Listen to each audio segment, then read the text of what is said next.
Halo teman-teman semuanya, semangat belajar kimia ya. Hari ini kita akan membahas materi yang pasti teman-teman udah gak asing lagi, yaitu tentang ikatan kimia. Bahasan kita hari ini terbagi menjadi dua submateri. Yang pertama, terbentuknya ikatan kimia, dan yang kedua, jenis-jenis ikatan kimia. Oke, kita langsung ke pembahasan pertama ya. Pembahasan pertama kita adalah tentang terbentuknya ikatan kimia. Jadi, antara dua atom atau lebih dapat saling berinteraksi dan membentuk senyawa. Interaksi ini selalu disertai dengan pelepasan energi.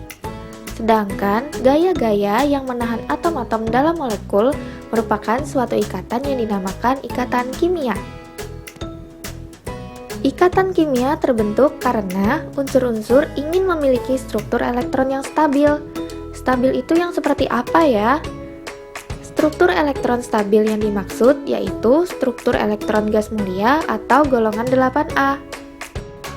Atom yang stabil menurut para ahli harus memiliki elektron valensi atau elektron pada kulit terluar sebanyak 2 yang disebut dengan kaidah duplet atau 8 yang disebut dengan kaidah oktet. Agar dapat mencapai struktur elektron seperti gas mulia, antar unsur dapat mengadakan suatu ikatan kimia, baik itu ikatan ion, ikatan kovalen, maupun ikatan logam.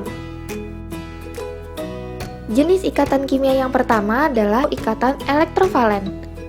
Ikatan ion yaitu ikatan yang terbentuk sebagai akibat adanya gaya tarik-menarik antara ion positif dan ion negatif, atau terjadinya serah terima elektron.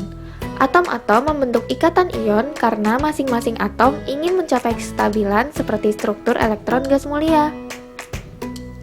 Ion positif terbentuk karena unsur logam melepaskan elektronnya, sedangkan ion negatif terbentuk karena unsur non-logam menerima elektron. Sifat-sifat senyawa ion yaitu sebagai berikut. Dalam bentuk padatan, tidak menghantar listrik karena partikel-partikel ionnya terikat kuat pada kisi, sehingga tidak ada elektron yang bebas bergerak. Yang kedua adalah leburan dan larutannya menghantarkan listrik. Yang ketiga, umumnya berupa zat padat kristal yang permukaannya keras dan sukar digores. Yang keempat, titik didih dan titik lelehnya tinggi. Dan yang terakhir, larut dalam pelarut polar dan tidak larut dalam pelarut nonpolar. Contohnya adalah ikatan antara Na dengan Cl. Na yang merupakan kation bermuatan +1 dengan Cl yang merupakan anion yang bermuatan -1 secara hukum fisika akan saling tarik-menarik dengan gaya elektrostatis dan membentuk ikatan ion yang disebut dengan senyawa ion, atau pada kasus ini membentuk NaCl. Jenis ikatan kimia yang kedua adalah ikatan kovalen. Ikatan kovalen adalah ikatan yang terjadi antara unsur non-logam dengan unsur non-logam yang lain dengan cara pemakaian bersama pasangan elektron. Ada kalanya, dua atom dapat menggunakan lebih dari satu pasang elektron. Apabila yang digunakan bersama dua pasang, maka disebut ikatan kovalen rangkap 2, dan jika tiga pasang, maka disebut ikatan kovalen rangkap 3. Sifat-sifat senyawa kovalen yaitu sebagai berikut. Pada suhu kamar umumnya berupa gas, misalnya H2, O2, N2, Cl2, dan CO2. Cair misalnya H2O dan HCl, ataupun berupa padatan. Yang kedua, titik didih dan titik lelehnya rendah, karena gaya tarik-menarik antar molekulnya lemah meskipun ikatan antar atomnya kuat. Yang ketiga, larut dalam pelarut nonpolar, dan beberapa juga dapat berinteraksi dengan pelarut polar. Yang keempat, larutannya dalam air ada yang menghantar arus listrik, karena sebagian besar tidak dapat menghantarkan arus listrik. Nah, pada ikatan kovalen ini, penggunaan bersama pasangan elektron digambarkan oleh Lewis menggunakan titik elektron. Rumus Lewis merupakan tanda atom yang di sekelilingnya terdapat titik, silang, atau bulatan kecil yang menggambarkan elektron valensi atom yang bersangkutan. Contohnya sebagai berikut, yaitu pada atom H, N, O, dan Cl. Jadi, penting juga ya buat teman-teman memahami rumus Lewis untuk menggambarkan penggunaan elektron. Ikatan kovalen terbagi lagi menjadi ikatan kovalen koordinasi.